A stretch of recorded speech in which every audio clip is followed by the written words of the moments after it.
And also, before we get into the best of 2019, we are looking into some Comic-Cons this year. Ooh, so looking at least we're looking at 5 of them right now. We are looking at definitely looking to return to Greenville Comic-Con. Yep. But also GalaxyCon in Raleigh. Yep. We're looking at that. That is in late August. Oh, wait, late August is. Yeah, they're about the same weekend. Yeah, so they're on the same weekend, so that'll be fun. Right. We're also looking Busy. at the NC Comic Con, which is also in Raleigh. Yep. April 4th and 5th. Fayetteville Comic Con in October 17th and 18th. Yeah. Fayetteville, North Carolina. And you said the Heroes one maybe in and Charlotte?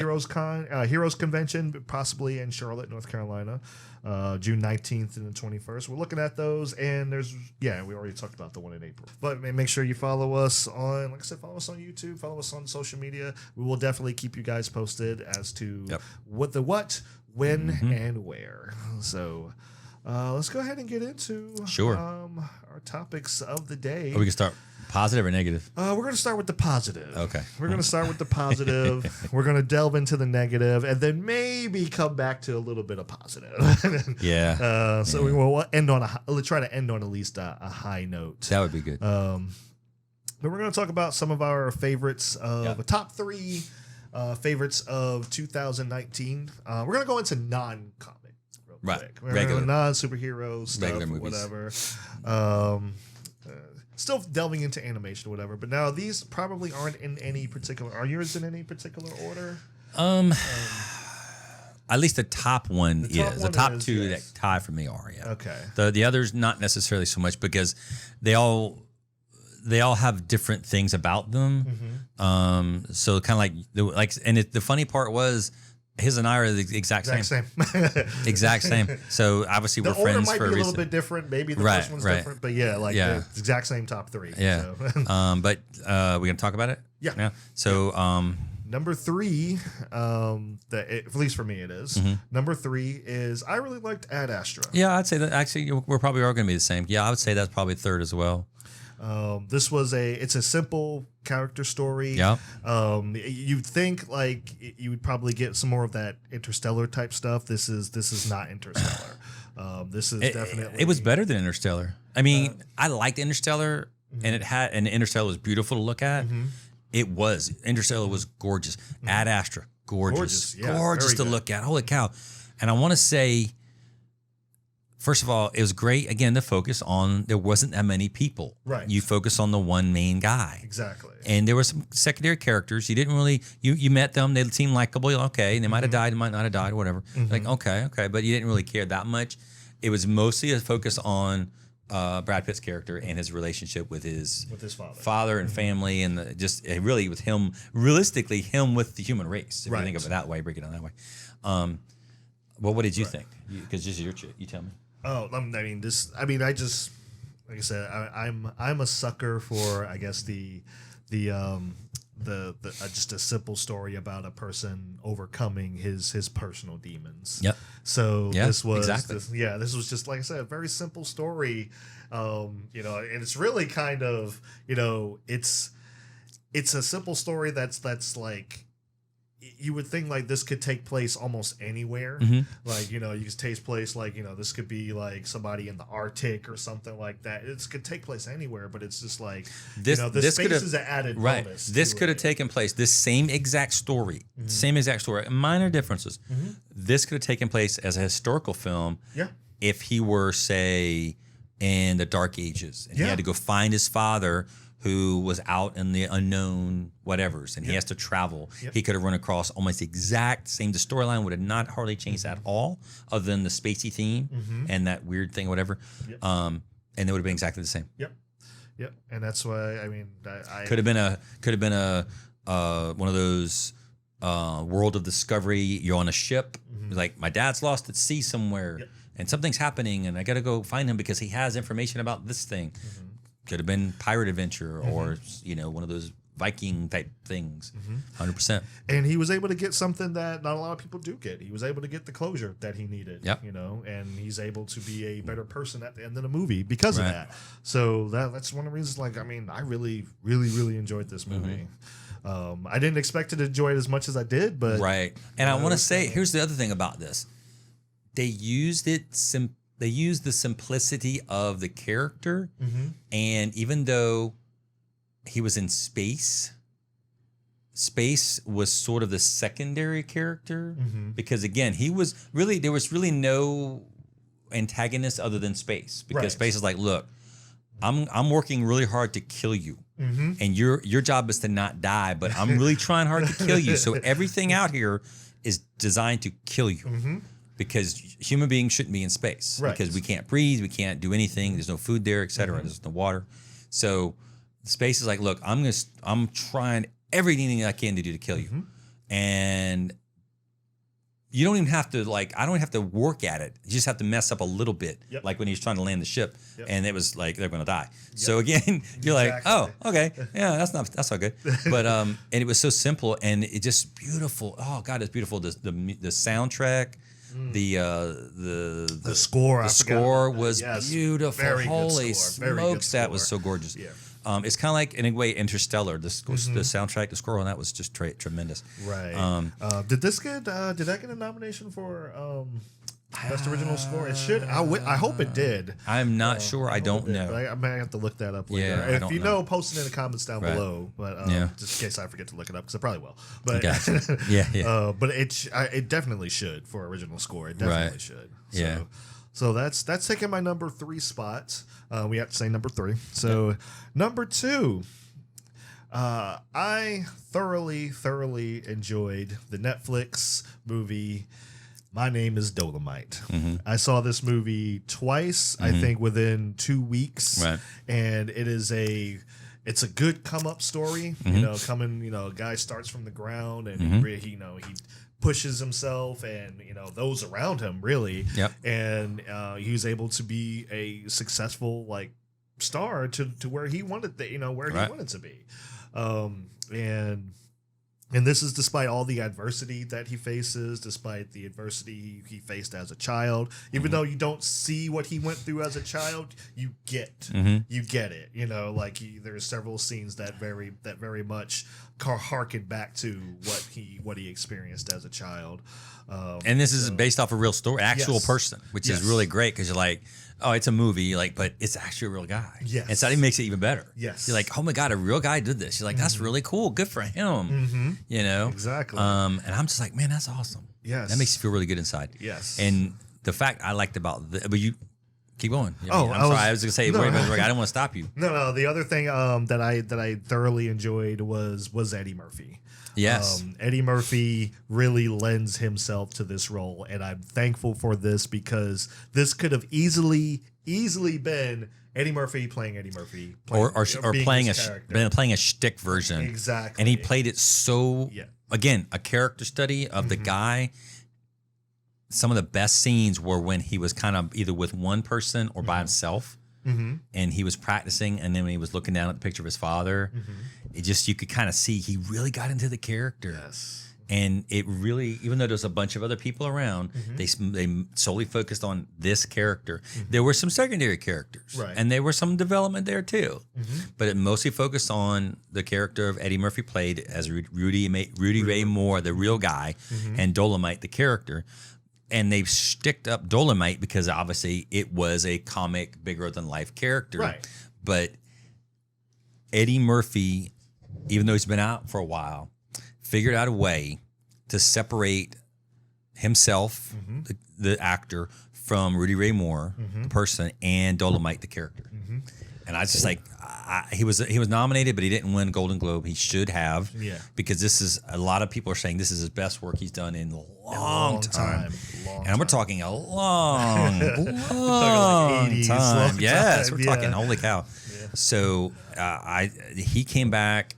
Oh man, this is the Eddie Murphy we all wish we could have seen years ago. Yes, but he kind of got into that Hollywood gravy train of, the 48 Hours 2 and the other Beverly Hills Cop 2 and 3 and 4 and 18 Right. whatever, and all these other sticky ones like Golden Child. Yeah, and there's like that was the thing like that I was talking about, like he really lent himself to this character, and where I have to, I mean.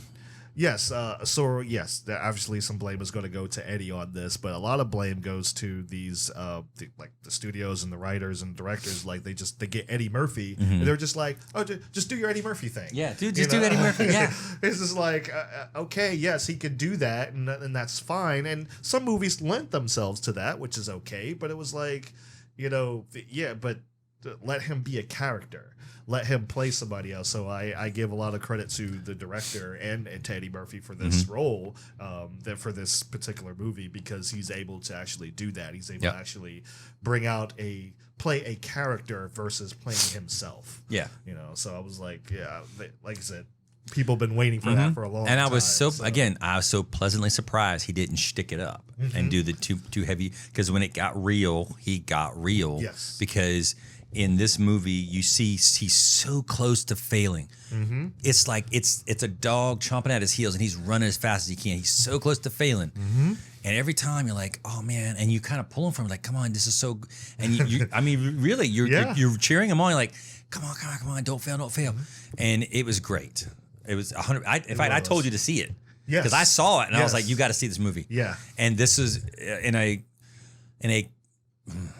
in the 2019 crap year of festive movies. Yes. This was the gem to end a horrible, crappy year of movies. Yes. It really was. I am actually, yes. This is the last movie that I saw in 2019. This is the last movie that I saw, and I'm very glad it was, because I needed this, especially after Rise of Skywalker. I definitely needed it. So, but yeah, I saw this twice. Saw it once by myself and once with Hakeem. Hakeem thoroughly enjoyed it. So I'm sure he would recommend it as well. So I'm definitely recommending it. It's on Netflix. If you got it, you watch it. And it actually did come out in the theaters for a short time, but it was but it's mostly on Netflix.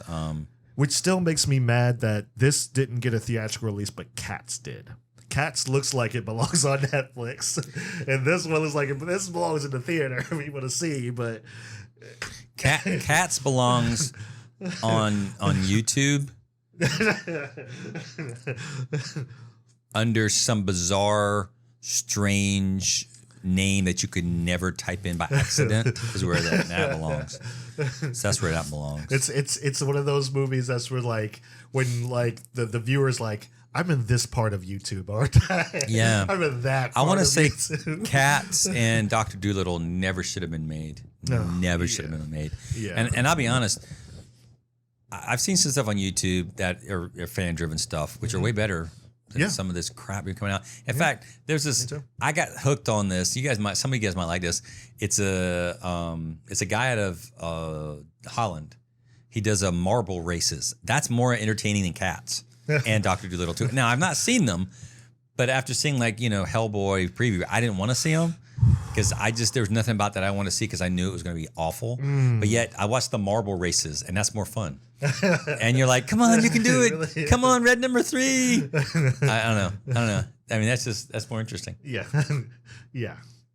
So that's your second. That's my second. I know what your first one is then. Yes, you know what my first one is. Is this your first or your second?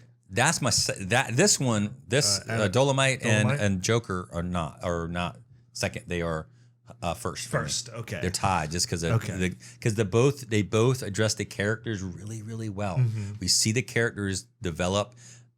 We see both, realistically speaking, both real downtrodden guys. Mm-hmm. Failure is right at their heels. Mm-hmm. This guy doesn't let failure get him. Joker does. Yes, and I love it. Exactly. I was like, oh, so now you see that you're seeing the split that you're like, oh, yep, I love it. Yep. So but Toy Story would be my second. Okay, Toy Story would be your second. Yeah, we both saw this. Yes, and it's yours. Go for it, man. you talk about it. It's yours. This was. Disney, I'm going to say this one time. Please do not make a sequel to this. Don't touch this. No. Leave it where it is. Don't. Well, they're going to make a live action version. We know that. But they're going to have to make a live action version because they're doing that for every film. For everything, yeah. But golly, this is the way to end a franchise. It is. This is the way to end the story. Mm-hmm. I was not actually, and I've said this in the review, I was not at all thinking like, well, why are they doing a Toy Story 4 or whatever? Right. Why are they doing another one? I was just kind of like, no, we're done. Yeah. You went whole dark with 3. Yes. Just like, all right, fine. Right. Just leave it. You know what? Fine. We're good. Just leave it where it is. Nah, this is what we needed. Like the characters, and I guess it started with Woody. Right. It ends with Woody. Well, but here's the thing. We were like, let's go see a movie. And we're like, what movie? I was like, I don't know what's playing. And we're like, not much. It's like, well, there's Toy Story 4 playing. And we were like, I guess so. Yeah. And then we left. We were like, I'm so glad we saw that. Yes. That was holy crap. Awesome. Yes. This movie had more twists and turns than like an Alfred Hitchcock who done it, wrapped up with some kind of really in-depth Orson Welles, well-written, like amazing thing you just can't take your eyes off. Because you're thinking, oh, it's silly and it's Forky and stuff, which is Forky was a great character. Oh my God, he was great. Forky. I'll go ahead and say it. Forky was better written than most of the characters in that we've seen in movies in 2019. This whole year. Oh, Forky was much better written. Yeah. Forky was very endearing, very charming. Even the villain of this movie was so There was so such a sympathetic. Great, Just you wind up crying for the villain at the end of the movie. You felt bad for the villain. You're like, oh my God, what is going on? What's this stuff coming out of my eyes? Yeah, exactly. This is a cartoon. Why am I doing this? What's going on? Yeah. So this was there was no. I don't think there was any like for me like there was no. Right.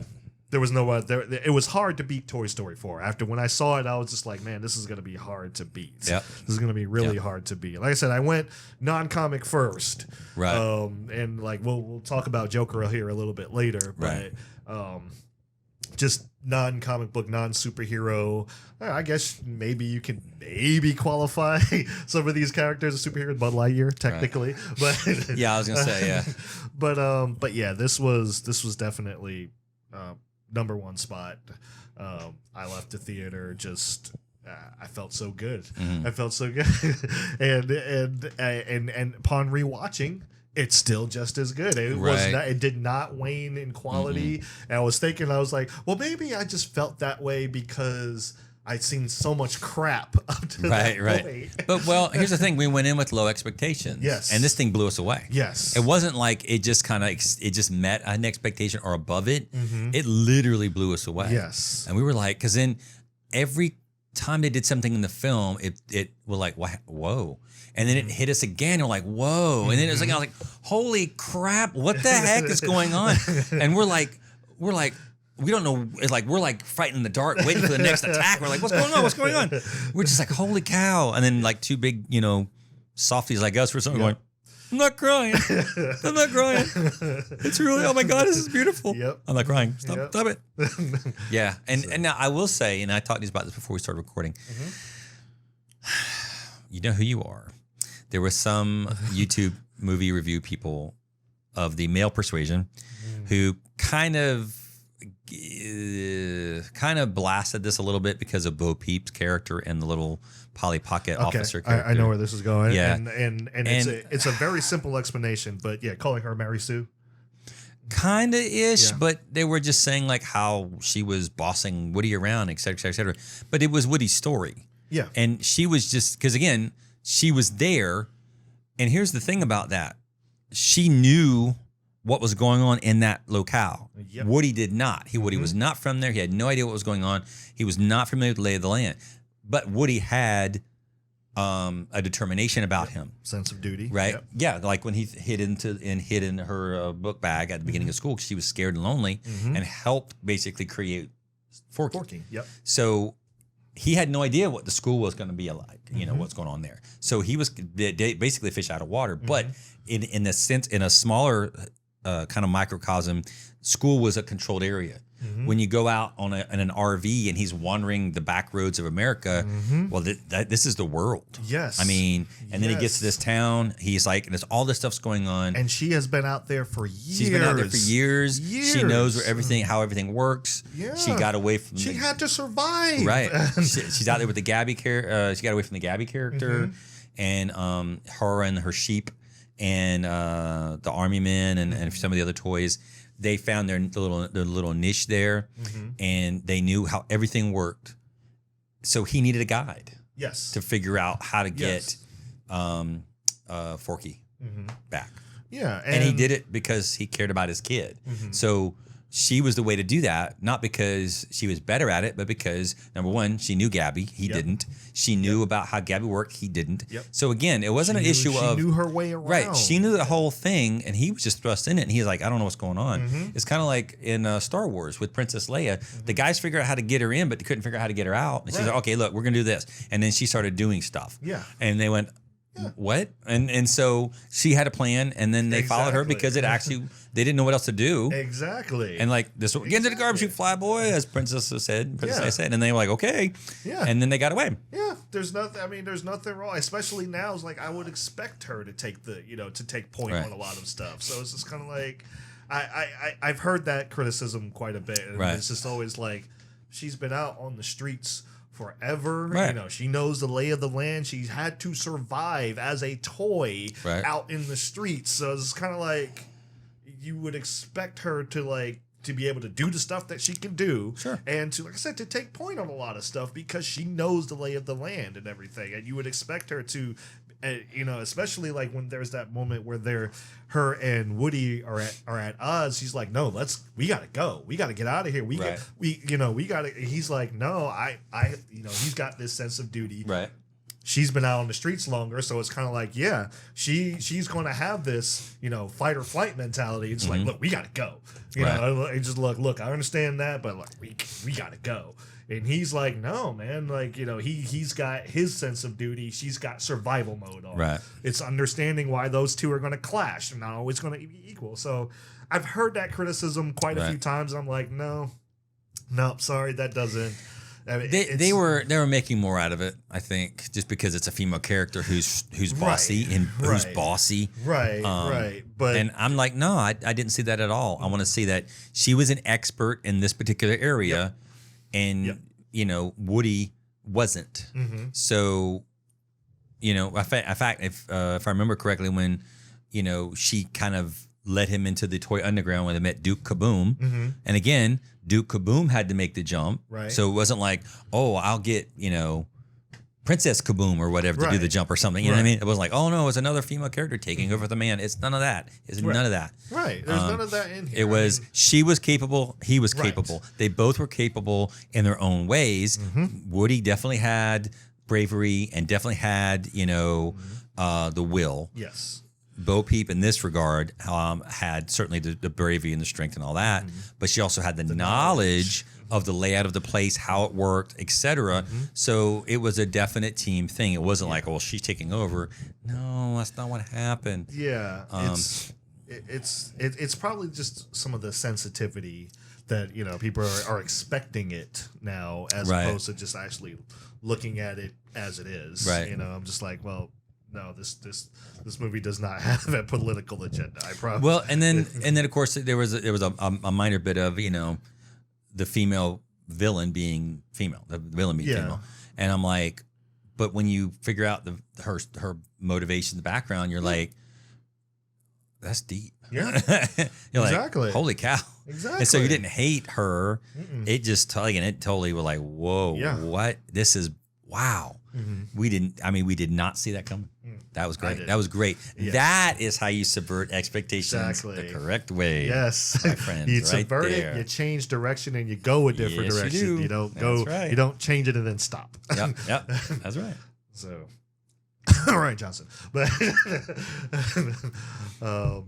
so yeah, that's going to be for that's your three. My three, which are basically your three, just in a different order. Yeah, because my third one was Ad Astra, same as yours. Same, yeah. The second one was actually Toy Story, for all those reasons. And the first one was, now you said non-comic book. Uh-huh.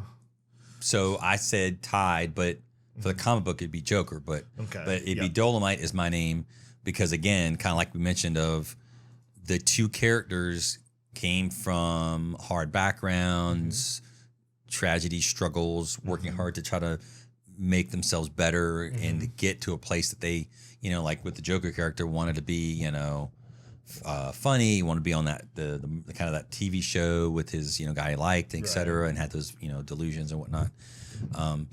But at the same time, the world was trying to keep him down, much like Dolomite. But Dolomite didn't let it keep him down. He tried everything he could to do that, and he didn't give up, and he didn't, let it stop or let the world get him. Even though you could see he, like I said, those failure hounds were nipping at his heels as he was running, and he outran them. And I'm like, yes, that's the way to do it. I love it, and I especially love the ending part where, and again, I know it's probably embellished a bit, but from my understanding, Rudy Ray Moore did love his fans because he appreciated them. Where they were doing the movie at one of these venues that he was kind of doing it himself, or minor PR, and he said, there can be several showings. You guys go watch it. I've seen it. I know how it goes. I'm gonna be out with my fans because they want to see Dolomite. Yep. And so he was out there, and I was like, that's nice. That's again a nice way to kind of wrap that up, to say like I appreciate the fans for doing this because I'm blown away that I want to do this thing, and they let him, the character and the guy, into their lives, and they're gonna wait to see this movie and him, and he appreciates that, and that's kind of nice. Yeah. So it's kind of nice. Very nice. Instead of him being like, well, I don't talk, I don't take pictures, or I don't, because got these actors nowadays are like, oh, I don't do selfies, or I don't do this, I don't do that, and I'm like, okay, but remember where your money comes from. It's kind of like I saw this, and I had a chat with somebody on, I don't know, it was Facebook or whatever, talking about how one of these people who don't really do anything, like the Kardashians or whatever, and they get paid all this money for Instagram posts. I'm like, okay, y'all need to stop paying attention to that. I mean, like, again, like bad movies, like what you like, understand that's the thing. But if you're going to like these people who really have no skills and aren't doing anything, and they're making millions of dollars off of that because you're paying attention to it. Exactly. I don't know what to say about that. I don't. They're getting paid off of your engagement, right? Right. Yeah. I say just because, first of all, it's one thing if you like sports people, they actually have skills. Right. And, again, are they paid too much? Probably. But they actually have skills that kind of go along with that. So, yeah, if you think about it in a sense, they're one of a very few, group, a handful of people who can do whatever sport type thing they're going to do, given whatever place, whatever sport, whatever position they play in, if they're a pitcher or they're a quarterback, et cetera, or running back or what have you. So not that many people in the world can do that.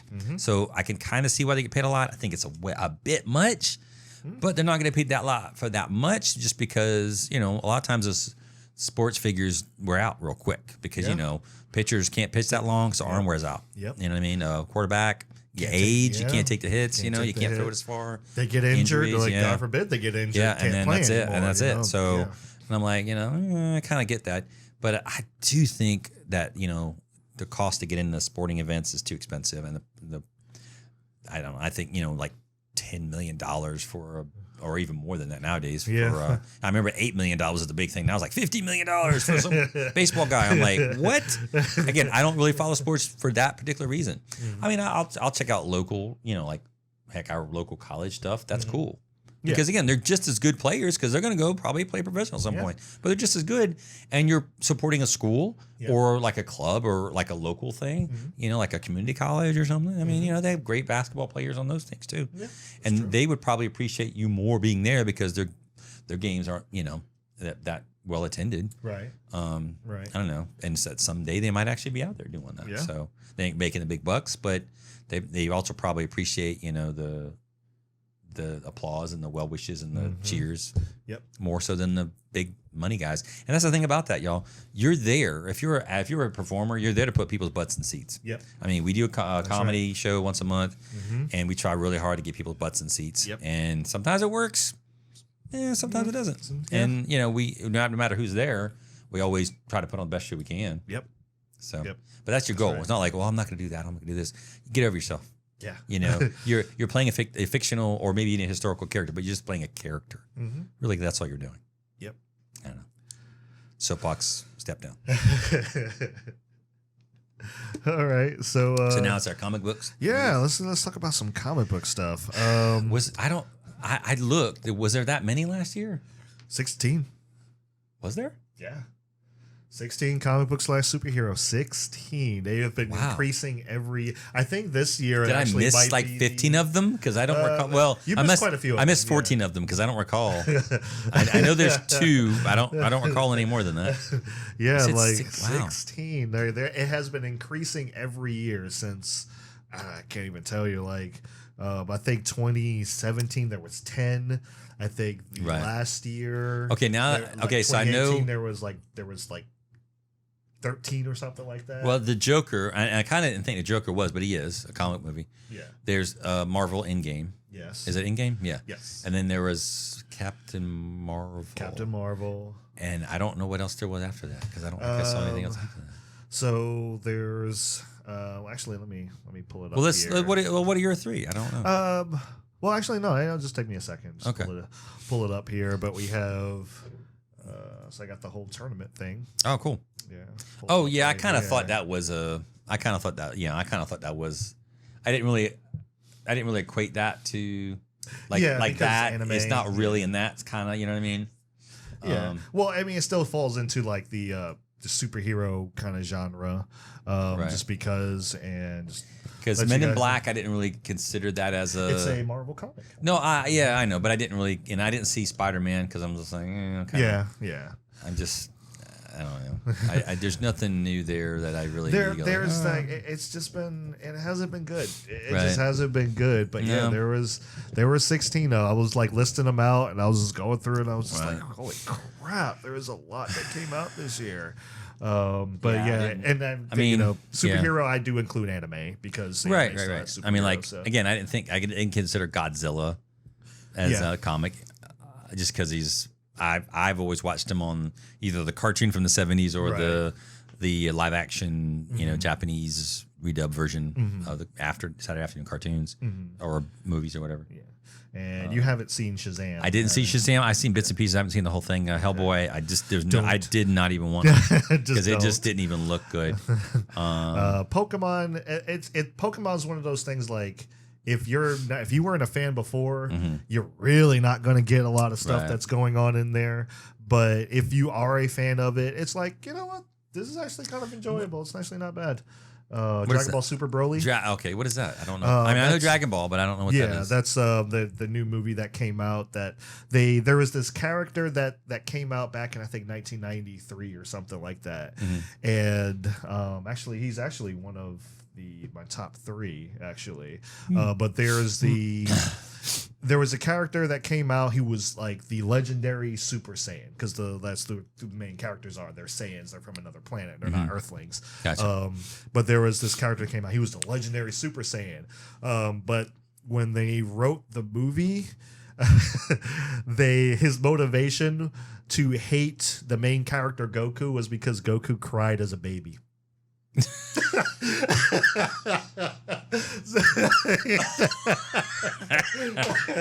As soon as you said that, the Spider-Man J. Jonah Jameson actor in my head went ah! And oh my god, like he was such like not OP, but like as a villain, like.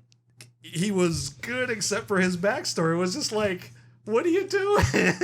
What did you do? Why did you do that? And that's what, like, the most complaints from the. Oh gosh, I got tears in my eyes. Oh my god, my brain can't handle that.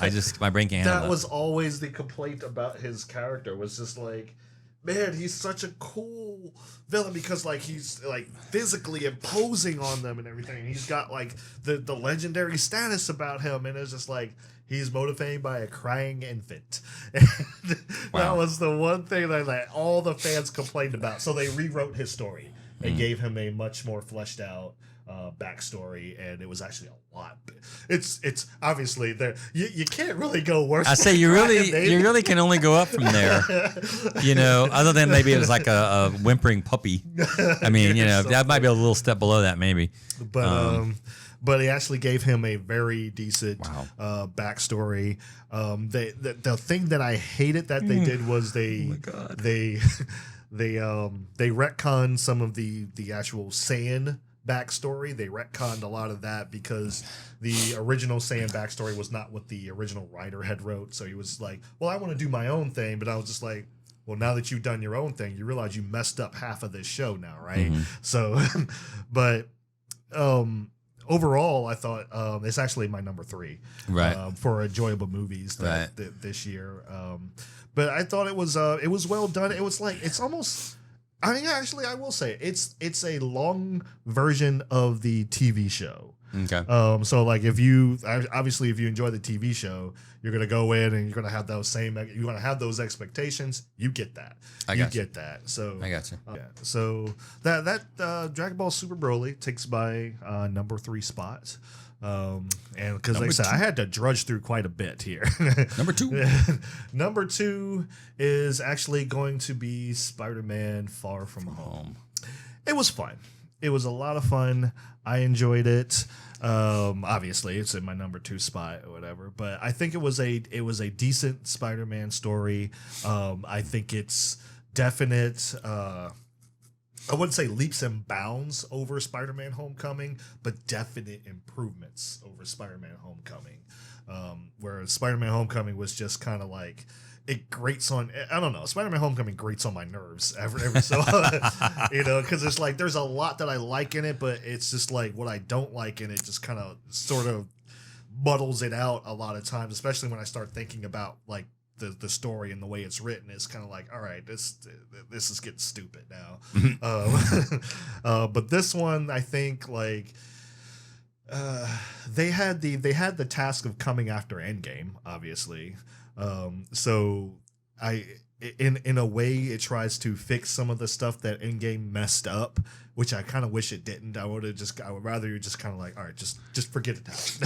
just like, look, it happened. Let's move on. You don't have to acknowledge it. It's fine. But there are certain things I don't like in it. I don't like that they're really leaning into like him being the Iron Man's protege. Like they're really leaning into that heavy-handedly. I wish they kind of didn't let him be his own character because he's Spider-Man, and like I know, like in a lot of in certain iterations of the comics, he does look up to Tony quite a bit. But this movie like is probably felt the most Spider-Man since probably I would say the first Sam Raimi Spider-Man movie.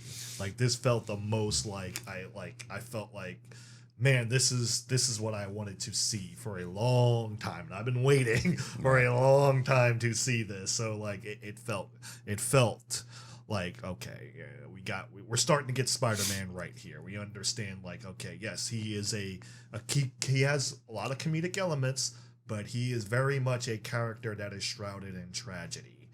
So they really play on that, and I think to be honest, Endgame helped with that. Endgame did help with that, the fact that Tony dies, and which is with his quasi father figure, but it does help with that. But I thoroughly enjoyed this. I'd recommend it if you ever got time, sit around. I'd recommend it. I'm just kind of Spider-Man out, really. There's just too many. I don't know. I don't know. I get it. It's just that it's like this year coming up. There's gonna be a whole bunch of reboots and redones, and I'm just rolling my eyes. I'm like, holy crap! Give us an original story, an original idea. I think in my perfect world, I would have never rebooted Spider-Man. I would have just left it as like, okay, let's ignore that second Amazing Spider-Man film, the one that me, you, and JJ saw. Let's ignore that one and just go off the first one and let that Spider-Man be the Spider-Man of the MCU. Right. Because he's, you already developed him and everything like that. My problem with Spider-Man Homecoming is it felt like a sequel to the movie we didn't see. Right. Right. It was just like, okay. He doesn't even feel like the same Spider-Man from Civil War, which is weird. So it's like, all right, whatever. But anyway, that's taken over my number 2 spot. Yeah. It's so sad that I can't talk so highly of my number 3 and my number 2. These are the best we got, folks. These are the best we got. Like, all right, you're still just good. You're not great. You're just good. You know, the greatest movie, obviously, and you've heard William talk about it already, is Joker. Yeah. That is the greatest movie that has come out this year, and in a long time. I mean, we're talking about. I would probably say this is the best DC movie since like 2008 when Dark Knight came out. I was gonna say, yeah. It's up there with the Dark Knight and the Batman, the first ones with Christian Bale. Christian Bale. Yeah. And I heard the talk to the director on one of the, as I was driving to work, one of the NPR interviews, Fresh Air or Here Now, whatever. And they were talking to the director, and he basically said that he wanted to make a character study movie under the guise of a comic book movie because comic book movies are all the rage, and studios will throw money at comic book movies, make this awesome comic book movie, and people will go see it and we'll make lots of money. Right. And so he's like, I'll do that. And he goes, meanwhile, he's making actual He's like, meanwhile, he's actually making a character study movie because he said dramas and things like that are harder to make nowadays because everybody wants some kind of action superhero thing. Yes. Because that seems to make money and get people in. This one, again, I can't say as I enjoyed it per se. Right. Because it's very uncomfortable. And we know Trey, man. Trey was going to fight us. He got out of here. He's like, oh, no. I think he was turning into the Hulk, but trying to fight from turning into the Hulk. He's like, no, get her. But yeah, it's just, again, like with Dolomite, like I said, these two tied as my number ones, is because you see the character and they just kind of diverge. It's like this guy kept it together, and even though the hounds were nipping at his heels, the hounds of failure were chasing him hard, these caught him. Yeah. They caught the Joker, and they tore him up. Yes. They led him, they drug him into the dark, dark place. Rudy Ray Moore, the real guy, again, there were some other issues happen later in life, I found out, but yeah, he's going to be remembered for that, and it's a great story that way. This story, again, there were some problems with it. Right. At the end, I think the ending we both agreed is like it kind of ended weird. Yeah. Because I think it would be better if it just stopped at one point and it continued. Or like, like what two happened different there? endings. Just I'm like, why? I don't know. But anyway, made more sense to end on that other note with the crowd cheering him and stuff, and then just gives fade to black. So this would be my number one. Also, same here. Yeah, same here. This was a great movie. I don't know what all the 11 nominations are, but I would definitely say it. Enjoy it. Well, he already won for actor for I think Golden Globe. Golden Globe. Okay, yeah, he won that. But he's got like 11. Yeah, it's got Oscar a lot. Nominations. It's got a lot of nominations going on. Yeah, I know one of those was screenplay. I'd say it definitely deserves it. Definitely deserves it. And this shot you get up here on the screen here about him in the bathroom. The director was saying, because the interviewer was asking him, she's like, because they played that bit and they played the score. The score is also nominated.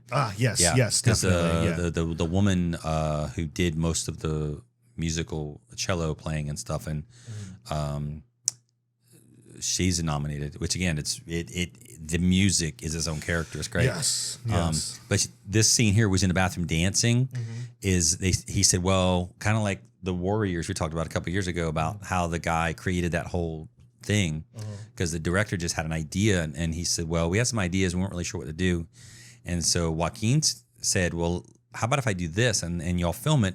And he goes, so basically what we saw him do was something he just sort of made up on the spot. Wow. Yeah. And they actually had the music because the director said normally they would shoot things and then have the music after that. Yeah. But this woman actually, she actually did a score ahead of time. Okay. So she did the music ahead of it. Okay. And so that music was playing when he was in the bathroom. Oh, wow. And he was kind of moving to the music and stuff, like he was contorting and writhing and things. And it was like you see the madness as a dance interpretive almost, right? And I was like, I could totally get that. And I was like, that was actually really brilliant. And some of those kind of impromptu things you see in films that the director doesn't really know what he wants to do. He has an idea, but then you get characters, or actors who do this kind of stuff to create something that would just blew them away. And so, like I said, that little clip you got up there of him kind of doing the little dance thing is interesting. But yeah, this would be my number one. Again, only in so much as it was done the right way. Yeah. And it was again, was it a perfect film? No. Did it have issues? Sure. Some of it you could see coming a mile away, but the character study was really what blew me away in this, and of course the visuals, the lighting that was dark, but you could still see. Yes. Unlike say Han Solo, the Solo movie, which it was dark and you couldn't see anything, and that whole movie was dark and you couldn't see anything. For some reason, you're like, what's going on? I don't know. But this was dark, but you could still see stuff, and I don't know. Just the character driven, and as the director said, the character never killed anybody who didn't hurt him or slight him in some way. Like the scene where he killed the one guy, but then let his friend, the little person, the dwarf, go. Even though we thought for sure he was gonna, like, as he walked by, grab him and kill him, but he said, "No, you can go ahead and go." And we were like, we were surprised. We were like, oh, he didn't just kill the guy randomly. No, because he was actually nice to him. He actually liked him. No, he said, "No, I like you." Exactly. So you see that even though he's a demented character, he still has a sense of, well, you didn't do anything wrong to me, so there's no reason for me to do anything wrong to you. And that's interesting. So it's almost like a lawful evil character. He's not chaotic evil, just kill people. Right. But he's like, I'm evil, but I'm killing them because this happened, or they hurt me, they hurt somebody I love, they did something wrong that I don't agree with, or what have you. They broke some cardinal sin that just ticks me off and whatever. So, I like that. Thanks for watching until the end, fellow Nerd Posse. If you stuck around this long, it means that we own your soul, and the only way to get it back is to click that subscribe button, leave a like or dislike, and comment down below. If you want to watch the full video, check us out on McBlamEntertainment.com, or for the audio version, just simply look us up on your favorite podcasting app. Follow us on social media, the links are in the description down below, and if you feel ever so kind, you can support us on Patreon or Subscribestar for as little as $1 a month and gain access to our Discord server where we talk about all sorts of nerdy stuff. Thanks again for watching, and depending on what time of day you're watching, have a good morning, have a good day, and have a good night, and we will see you in the next video.